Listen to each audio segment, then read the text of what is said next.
All right. So welcome everybody. Today we are on I'm going to say our 41st. I'm going to get the actual number. It's probably our 51st interview. And we are part of OPN, Ask an Angel. And today we're with Laolu. I hope I said that correct. Yeah, perfect. Yes. All right.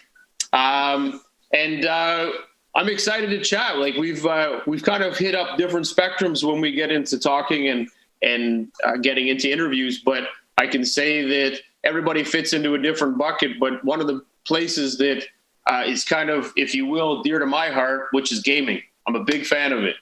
Have been for, I can't even remember. I've been playing since I was probably 14, 13, somewhere in that ballpark. Yeah. And since the PS2 came out and gaming on computers and everything else. So huge fan.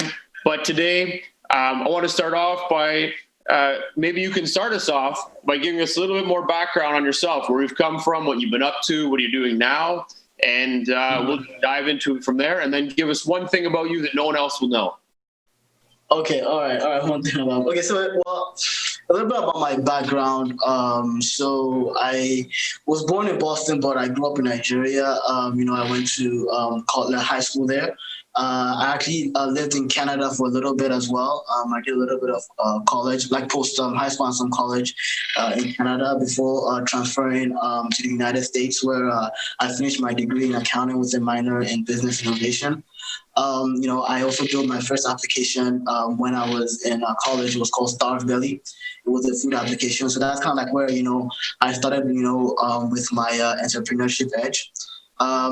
Doing that as well. I have some experience with my accounting background.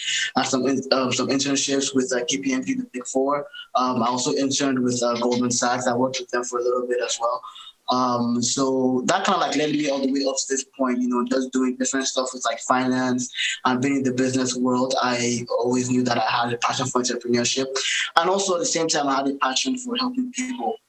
So which kind of like led me to venture capital, because being a venture capitalist actually gives me the opportunity to use my skills to actually help people out who are actually, trying to build stuff, trying to thrive, to go somewhere, to be someplace. And one thing I would say that people don't know about me is that my dad is actually a pastor. So that's actually where I got my philanthropic nature from, because it actually stemmed up from him. But I'm more of a businessman, because like my family also has like a business background. But like my dad is a pastor. Like he kind of like, so that's kind of like so I kind of use that philanthropic nature when I'm working with my venture capital. Very cool. Well, that sounds pretty exciting. So you're actually an inaugural Canadian. Yeah. I lived in Canada for like 5 years. Yeah. Yeah, I still go back. I go back quite often. I was there last year before COVID started. I have my brother lives there, and some of my other family as well. Very cool. So your brother actually decided that he wanted to stay being Canadian instead of going across over to the US. Yeah. He likes Canada. He lives in Toronto. Nice. Oh, that's good. Well, he's in a good city, and that's awesome to hear. So you mentioned that you've built some applications, you've worked in finance, and now you're driving through the venture world. So maybe give us a little bit of an understanding on kind of the platform build and how you use that to now benefit where you're looking on the VC venture capital side. How did your experience as being an entrepreneur help escalate into the world of what you're doing on the VC side? What learnings did you bring forward to that, and what things do you share with startups when you're talking with them?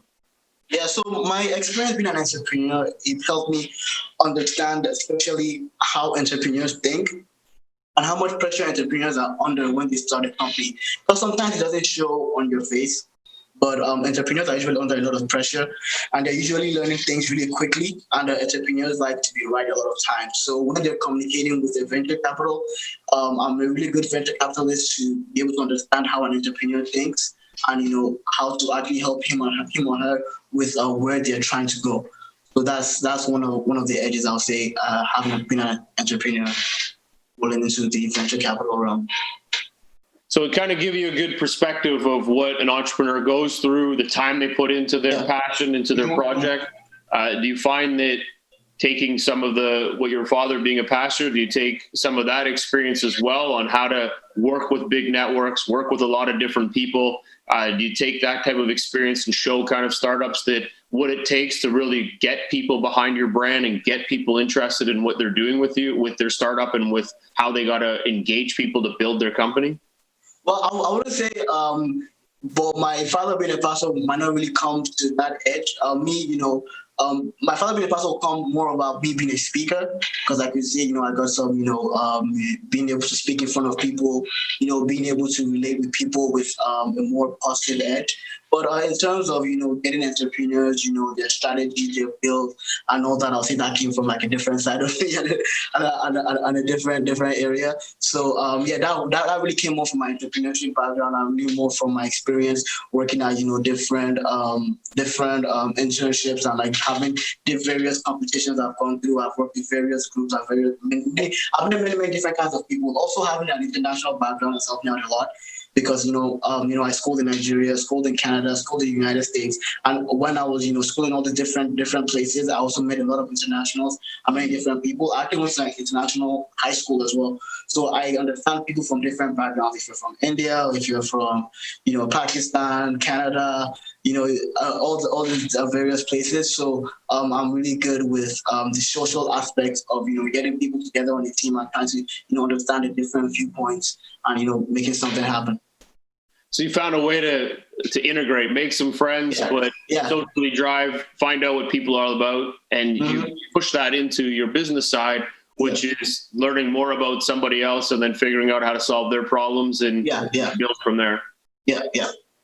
Oh, it's good. So you learned some valuable lessons on how to engage large groups through speaking. You built a product, so you learned how to hustle from a startup perspective. And now you're in the venture capital side. Can you give us a little bit more detail on the business you work for and how you work and facilitate investments? You mentioned that you do a lot of stuff in gaming. Can you explain a little bit more about what your process is? Are you structured as an accelerator? You showcase companies? Give us, I guess, the meat and potatoes, because we want to be able to learn more about how and what you do that's going to enable other people out there on what they're looking to do in that space. Yeah, so, we have two hands inside. We could start with a startup right from scratch. It's an excellent idea. They're trying to, either take out an investment or, get some technology help. This is a really good idea that we really feel like we should work on and work with. We could actually start with them from the idea stage and actually, help them grow with them, give them guidance, help them not make the typical mistakes an entrepreneur will make. We are really good at, making things go a lot quicker, especially with time. Because, some developers are even still learning how to code some certain languages, but people on our team, we already know how to do that really quickly. So, we even provide some educational process, because we don't just do it for them. They actually, get to see the step-by-step stages. We also, get them in front of investors, so they could actually, meet investors and actually speak with the investors. Because it's one thing for us to even meet the investors, but entrepreneurs who are very passionate about what they do, is also good for them to be in the room when it comes to that time. Another aspect is we could also, refund projects in terms of their startups or companies that have been around for a couple of years, but they just need some financing. So what we do is that we are connected with a few banks, and we could actually, finance them even after they've been invested in. So that's for like more mature state companies. So that's kind of like, but the more mature state companies, we don't really do too much strategy with them. We really look more to, we look at what you're doing, how far you have come, how far your growth is, what the projection is, do we believe in this company? And then, we take it to our investors or like our banks and try to get them some financing from there. So you kind of work like an accelerator to get them ready, growth side, and then you try to get them in front of investors to help them raise some funds. So do you guys come in from an equity standpoint? Do you guys come in through a funding standpoint, or do you do both? Both equity and debt. So it's really dependent on the startup. It's usually like equity and debt financing. Equity mostly when it's a new startup. That's really because we're more focused on equity and we're not trying to get people in debt, especially when they're early. Because entrepreneurs are very excited. They believe their idea is going to be the best idea in the whole world. So we really push them away from debt and we try and get them do more of equity with them. But when it comes to more mature companies who they know more about what they're doing, usually have more debt financing on that area. Oh, that's awesome. And do you work off, are you using Unity? Like, are you looking for platforms that are being built off a Unity platform? Like, is it larger platforms? Like, what do you guys look for in a startup to enable you to say, you know what, I like what they're doing. Let's figure out how to help them. Yeah. So when you say Unity, do you mean the game building software? Oh, so that's what came to my mind because you didn't say game. Yeah. So we look at Unity, Seria, Construct. Those different gaming platforms. Sometimes we even move it out from Seria, Construct to Unity. It depends on what they're trying to do with the game or like what they're trying to build. And because we have creative. Because what I always say to my team is that we are creative financial guys. So we still add that creative piece to it, and then we let the entrepreneur know like, okay, this is what we think you should do. He or she reverse back on what they feel. We keep the communication flowing, and we come to the good basis and conclusion from there.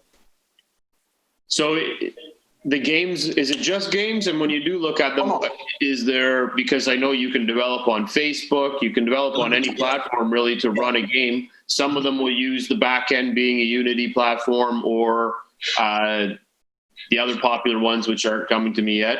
And then you can Construct is another one. Yeah. So it's not just games. Games is one of like our aspects that we do. We also do films. We also do technology. Like for example, like we have like a really cool glass coming out pretty soon. We have another startup. It's like a content film company.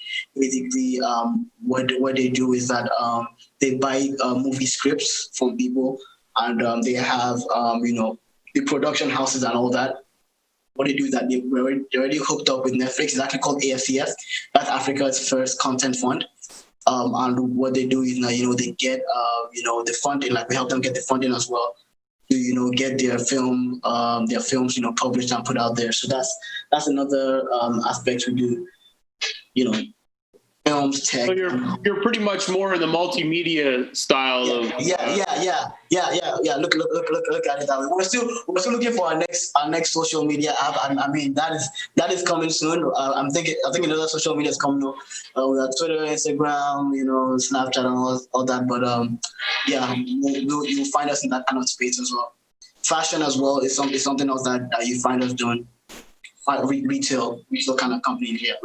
It sounds pretty fascinating. You guys look like you're doing a lot, and that's pretty amazing. So when you're onboarding companies that are coming in, we get a lot of companies that come in all different verticals around the world, and it's great to know that there's other businesses that can pick them up and help them move forward quicker. And one area is in particular that's a very tough space is the film industry. They tend to have a very tough time finding investors that want to take the risk. In Canada, we have different credits that get applied. So a lot of filmmakers do come to Canada to work on film because of the credits that we offer. But again, it's still a pretty tough space. Is there any advice that you provide or anything that you think is a great way to get and help the film groups that are right now looking for funding? Apply to Akugo. Email us info@akugo.com. Email us. Yeah, I'll say that's a great advice because the thing is that we are really into that space, that media space. One thing about when it's about investors look for one word: ROI. So whether you're doing film, whether you're doing games, whether you're doing whatever, they just want to understand what you're doing and knowing when their return on their investment comes in. Correct. Yeah. So we, as finance guys, having a good financial background, we understand that. So we're able to take, because most people in that space don't really look at the financial aspect of what they're doing. So we're able to, take that space, help them, organize their company, showing their costs, showing their revenues, and then we're able to use that. Because the film industry brings great return when the movie does really well, when the short film does really well, when an animation does really well, can do really well. So we need to, show that to investors. So it even goes with how like our retail companies can do really well when, it's marketed properly. So when we use that to actually show investors how that could, could be a potentially great opportunity for them to invest. Awesome. And you guys look for government funding, credits, anything like that to help the companies out as well?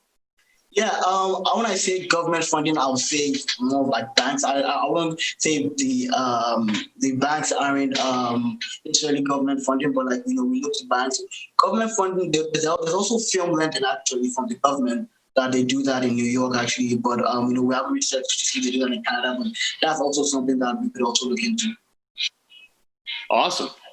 So you've got a good mix of verticals. You guys are always working and hunting for new companies, and you're looking at diversifying across different spaces. Is there a way that you like to work with the founders? Is there a structure that you put together as a business, or is it done individually and you find the companies you want to work with, you work with the CEO to help them through the next stages of their business, or how do you guys work in that process for others that would be interested to work with you guys? Okay, so most times with companies, we get a lot of emails. So what we do is that we sniff through the emails. I would say advice is send us a one pager, what your company is about, the opportunity, how long you've existed for, what your revenues are, what your costs are. If you don't know, you can let us know.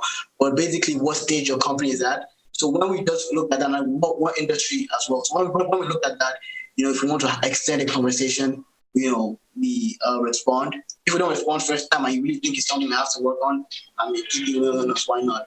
At some point, we would most likely reach out and then, we'd have a little meeting and see if it's something that we both want to move forward with. And is there any parameters that you don't want to work with a company if they're larger than 5 million revenue, or that they are worth more than 10 million? Like, do you have anything on that side? Oh, no parameters really. Another thing about Akugo is that we are also hooked up with a couple of other VCs. So actually, one thing I should actually mention, so right now, this is a great opportunity if you are doing medical, like something in the medical field, or if you're doing just like something like technology wise in the medical field, if you apply to us, we have a few funders who are actually looking for that. And if you're female based as well, if you're a female founder, that's actually a really, really big opportunity. We could be going up from 250K USD up. And, so we don't really narrow it down to a certain industry just because of the connections that we have with other ventures to actually on those kind of deals. We just forward you over to them. Wicked. That's awesome. So what piece really gets you passionate about startups? What do you like the most about them? What got you to actually move and start to work with startups? Was there something out there that just triggered you and you said, you know what, I need to work with startups? With startups, I just think if they're innovative, if they're industry movers, fun, the processes, fun to work with. Also, I like to work with great people, with a great entrepreneur, enthusiastic, because I don't like to do all the work for you as well. So, it's somebody that, we both, just want to smash, go into it. I just love to make things happen. It's fun, it's fun. And especially like in return when it's like, it's like you see Akugo, if you go on our website, you look at, and what Akugo really means is eagle's egg. So it's kind of like, it's like an egg in like an incubator, and like just like watching it, and like it's just like, growing and like just like hatching, and it's just coming out. So it's just like that whole process is what I really enjoy. And with my dad's side being a pastor, I'm helping someone. So yeah. Passing on the good vibe. The good vibes. Yeah. Hey, you gotta help. I love it. No, you gotta give back. Yeah. Very cool. Very cool. And where are you guys located? Like, where do you work on? We are what's that word called? Virtual. We're remote office space. Currently I'm located in New York, but we work with startups worldwide. It could be wherever. We have people in Illinois as well, and we also have people in Canada. But look at us, and we have people in Lagos, Nigeria. So look at us more like a remote workplace. We have some connections in South Africa too. We actually forwarded a great startup to one of our people in South Africa, which we're hoping to see that egg grow as well. No, brilliant. I like it. Yeah. Very cool. And if you take a step back and you start to look at how these startups are working, is there anything that you find with the help that you've done, but just in general, is there a piece in the areas that you focus on that you could say help drive success and things that other startups should look at? Is it being able to speak to governments? Is it being able to build your own personal network? Is it being able to solve a problem and just focus strictly on that and nothing else? Like, what advice can you give from what you've taken and learned over the years and working with startups that can really benefit the startups coming in before they speak to you? Yeah, one thing I'll say about the startup is, if you start a company, you build a product, whatnot, you have to just think of how is that product helping somebody, and that should always be what your focus is. As long as that product is helping somebody, some group of people in whatever way, then that product is valuable. And then we can look for it. Even though it might not be generating revenue. I mean, like, for example, look at WhatsApp. WhatsApp wasn't generating revenue all these years, but hey, it was a great texting service. Now Facebook has found a way to, get it to actually like have monetary payments and all that through it. Because one of our startups, Abu's Market, located in Nigeria, a lot of customers were ordering on WhatsApp instead of the website, and we couldn't get why. But hey, now look at this. WhatsApp is now actually generating revenue through communications that way. So as long as your product or whatever you're doing is just helping people in some sort of way, it's gonna yield something. Agreed. And how much do you take? I know we touched on this at the beginning of the conversation on that first initial product and the entrepreneurship side of what you were doing. How much of that experience do you try to push out to the startups so that when you're working with them, do you have a set process on, here's the best way to get through the funnel and get companies to buy your product? Did you guys build your own methodologies for that? Did you take from your past experience? What are those extra things that you're doing to help grow the companies that are part of this accelerator style business that you have? Yeah, so one thing that we have a lot of experience when it comes to digital marketing, getting your product out there in front of people and making your product more unique. So we use our expertise in terms of that to actually, get people's products out there, and also enhancing the product is another thing that, and also making the product more revenue based. I mean, we have a product that, this kid brought is great, but, he never really thought about the revenue generation side. So that's something that, we do in terms of, as long as your product is, helping somebody out, it's cool. We help you to put that spin into it. And getting it out there and getting it in front of an investor, a potential investor. It's brilliant. Yeah, and I certainly agree that you've got to find ways to help generate revenue. Without revenue, you're not a business, right? And it's tough to grow if you don't have extra dollars coming in and out of the business. Yeah. You need revenue, business revenue.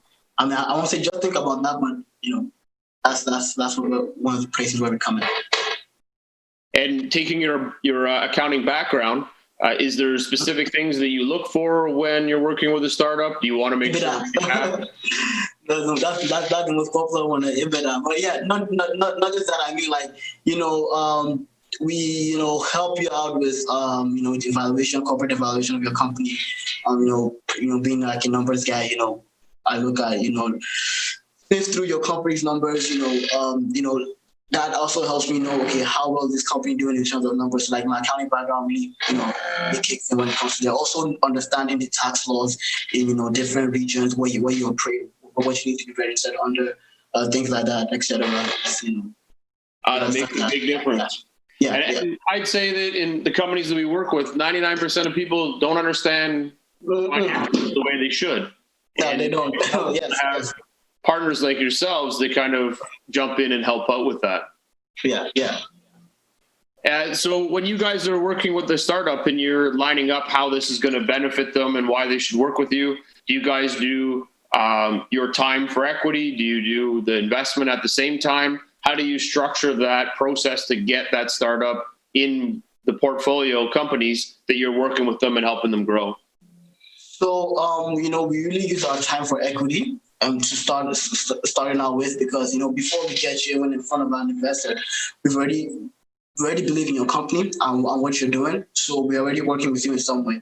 So in case you don't even get the investor at that time, we're ready with you, and that company basically becomes part of our our incubator, part of like our egg, and we're there helping you grow, so we have like a good mutual agreement with that. But once we come, me being an entrepreneur, if we come in with you and I say, okay, I'm doing this with you. We're in with you, and we're looking for that company, to grow as fast or maybe I'll say as efficiently as possible. And do you guys do this in cohorts? Like every quarter you bring on 10 companies, or is it just as you find companies that you like, you bring them on and start working with them? It's as we find companies as we like. So it's not necessarily, And on the marketing side, on the skills side, you guys mentioned that you have a great way of helping funnel and build funnels for the startups and get them engaged and get them doing more sales. On that marketing team, do you offset their marketing teams until they get to a certain size, so you guys take on the work? A lot of like Dragon's Den and those types of companies, they'll do a lot of that marketing work for the equity side so that they can build their company. Is that a similar model to what you guys look at? So we don't necessarily look at offsetting the team. What we look at is, how efficiently is your team doing what they do. So we can work with your team, but it's really up to the entrepreneur, right? Because if it's a team that we can work with and we can share expertise with back and forth, we do that. If not, then we need to do some restructuring, because sometimes the marketing team isn't necessarily part of the company. They don't necessarily need them to be on there, or sometimes the technology team, people that they pay. Or if you have us, we're giving you equity, right? We're giving you our time, so you don't necessarily need that side. So that's it varies on a company basis. I like that. So you can offset your cost if need be. Have you guys help focus, work with the entrepreneur and their business, help them grow it. Then they can start to bring resources in. You're offsetting and marketing and maybe some financial resources at the beginning, and then get them to move forward. Yeah. Exactly. I like it.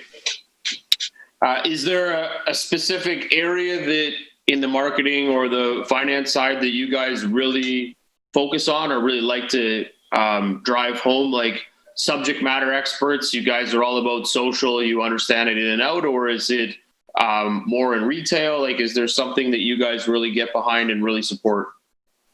Something I really get behind and support, like you mean in terms of industry? Yeah, in terms of industry, I'll say we like tech, we like social, we like retail. It's really difficult to choose one, but I'll say more like technology and the media. That's like our favorite industry to work. Okay, and what are you looking for in the next year and the next 2 years with COVID and everything that's going on? How have you guys changed your business model or your structure to adhere to the pandemic? Are you guys looking to only invest in companies that can sustain a pandemic? Are you open-ended to anything? Like, what has kind of changed with you guys during the last 7 months? Oh no, the pandemic is not really affecting how we're thinking about investment, because the pandemic is going to be over in a couple of months, I believe. So what we're looking more towards is companies that are going to actually, skyrocket once the pandemic is over, because people are going to be out, the economy is going to restart, people are going to start spending a lot more again. So we are not really thinking of pandemic-wise, we're thinking outside the pandemic-wise actually right now. So we're doing, yeah. So you guys are just looking to open the floodgates up and yeah. forward. I mean, I know there's Peloton and all this home company stuff, but I don't really. I feel like they're already trying to issue out a vaccine, but I feel like in a few months the pandemic should be over, so the floodgates are going to open back up, and we should look at people getting outside again. Okay. All right. That's all right. There's nothing wrong with that. I think everybody wants the pandemic to end sooner. Yeah. So I guess that creates a lot of opportunities for investment over the next 3 months or 6 months, if you will. And that gives a lot more room for you guys to kind of shake and bake, if you will, in that time period. Yeah. So I like how you said it gives us a lot more time to shake and bake, because right now we're just cooking up stuff, getting those eggs ready. Yeah. And, once the pandemic is over, boom, things are going up like the stock market. I like it. Yeah. All right.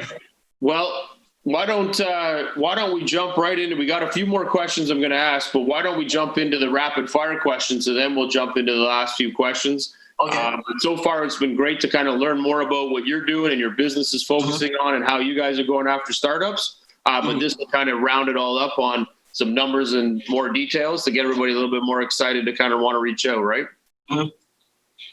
Okay, so what's your favorite part of investing? My favorite part of investing, ROI.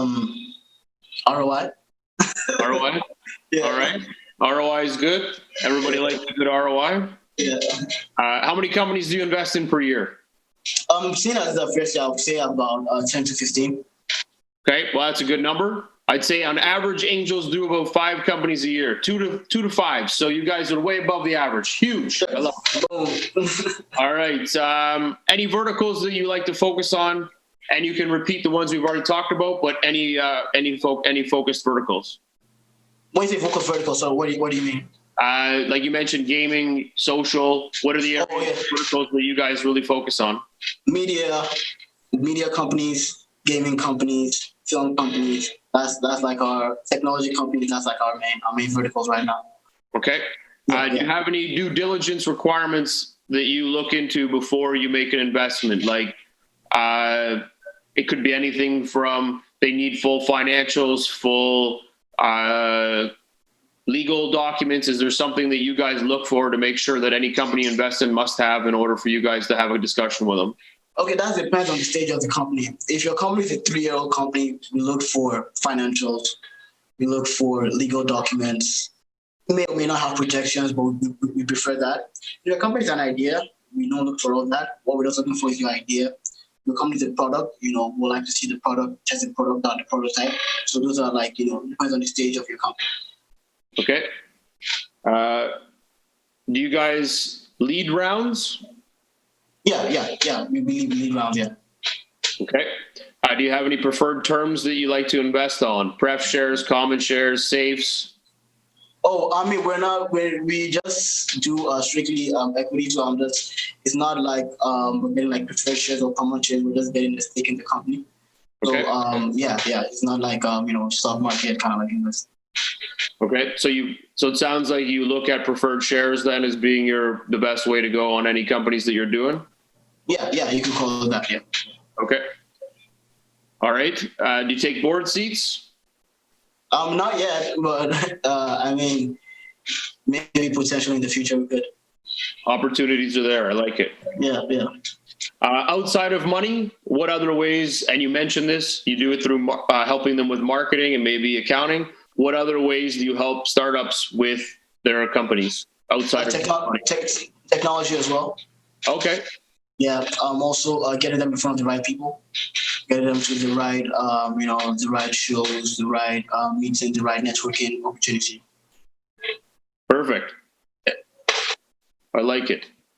And I guess the last question is, based on the state of the markets, have you pulled back on the investments or you're investing more? I don't know about the stock market. No, just on the early stage companies, just early stage. No. We're not pulling back. We're still open to ideas. I just really feel like this is just, COVID is a phase. Everybody staying indoors. I like entrepreneurs staying indoors right now because all the ideas are coming in, it's flowing. No distractions. No distractions. So we're not pulling back. Still full force. Okay, perfect. Yeah. All right. Well, those are our rapid fire questions, which I think were great, nice and quick. Great job. Yeah.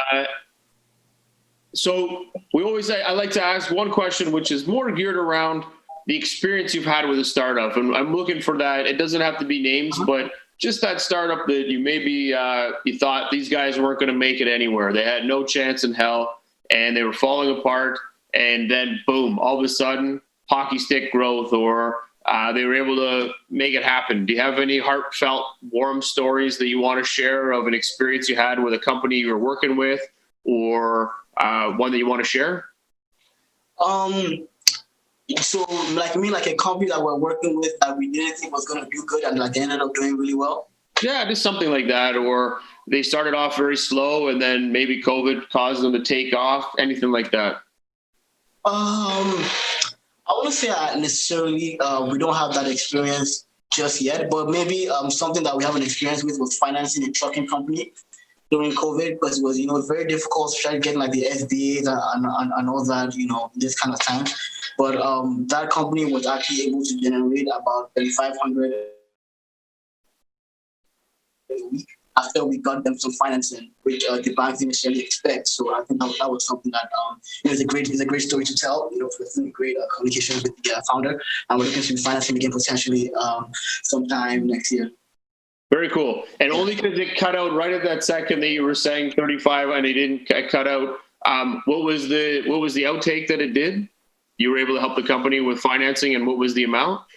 No, I think we help them financing for the operations. We finance them about just $3,000 actually, and the company is actually generating 3,500 weekly in revenue.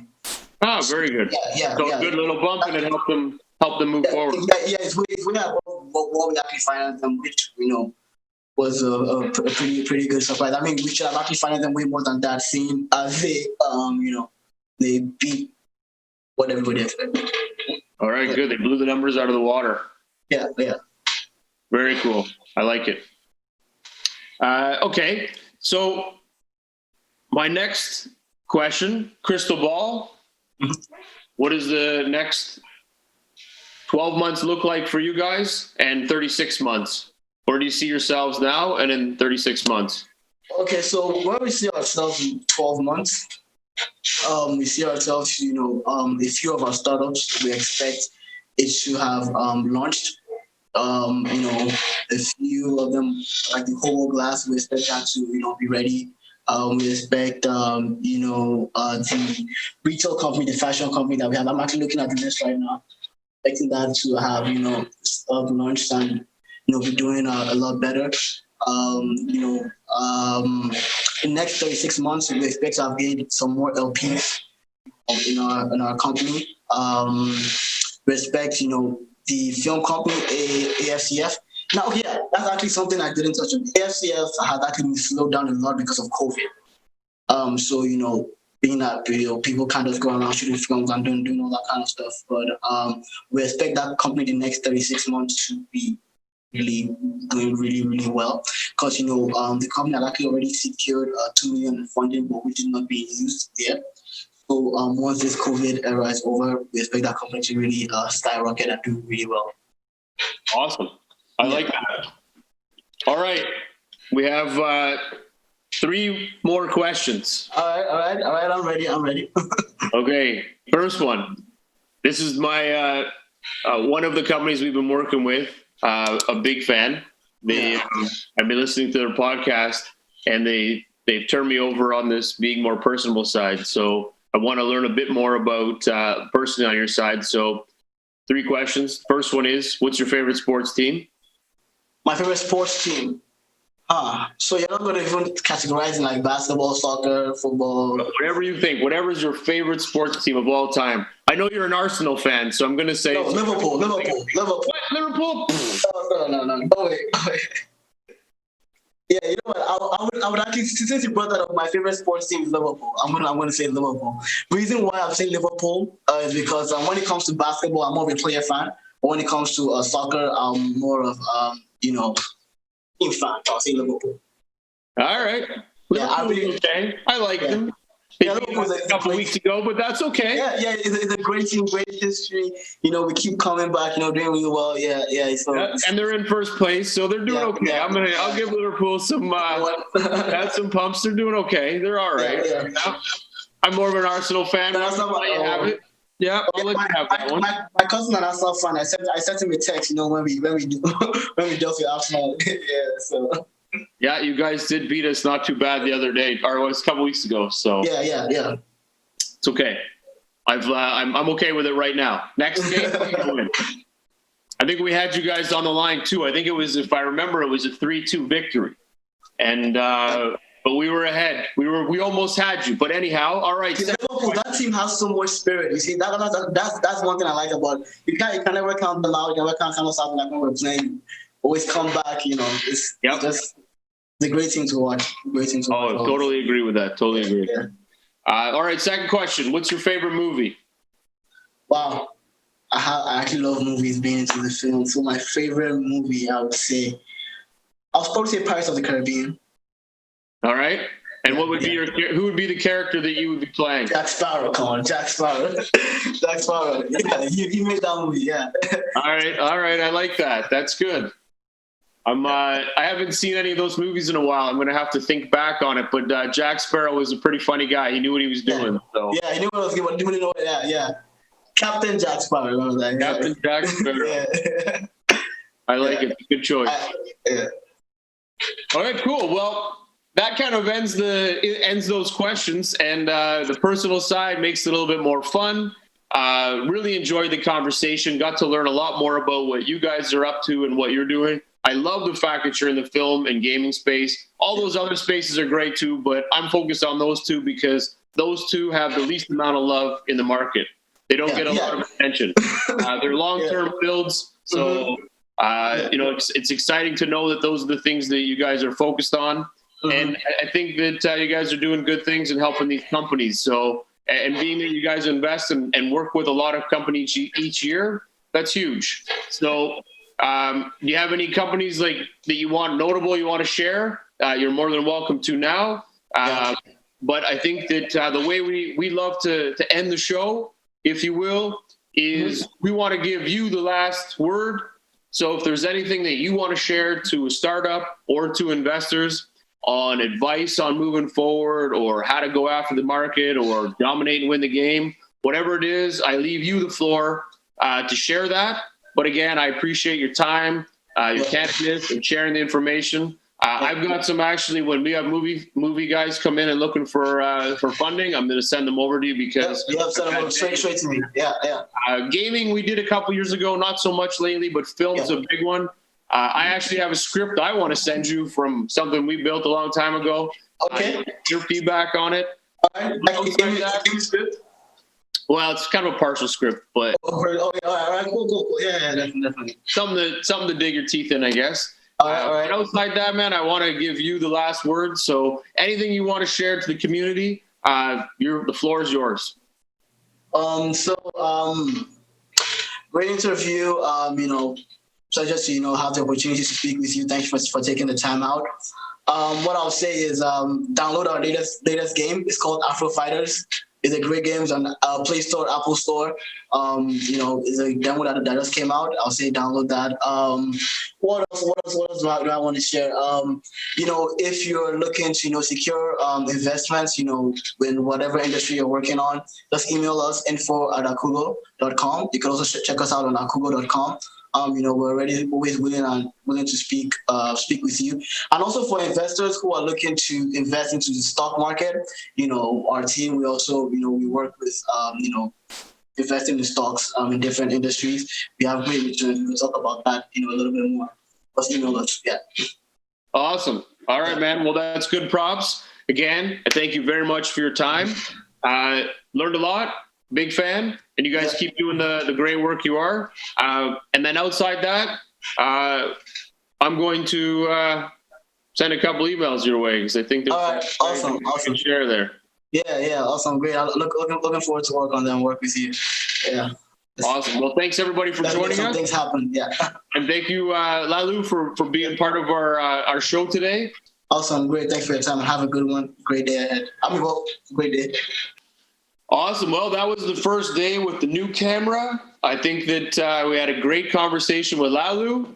Love what they're doing. I think there's a huge gap and a miss in the market in the globally for movies and for gaming. They focus on a few other areas, but really a big fan of that sector for sure. A lot of need and space in there. He's taken from his accounting background and a few other areas that he's done on. And I think that really exemplifies what they're doing on helping early stage companies make their way through the funnel. So lots of great learning and looking forward to chatting and working with him in the future. Have a great day. Thanks for joining us.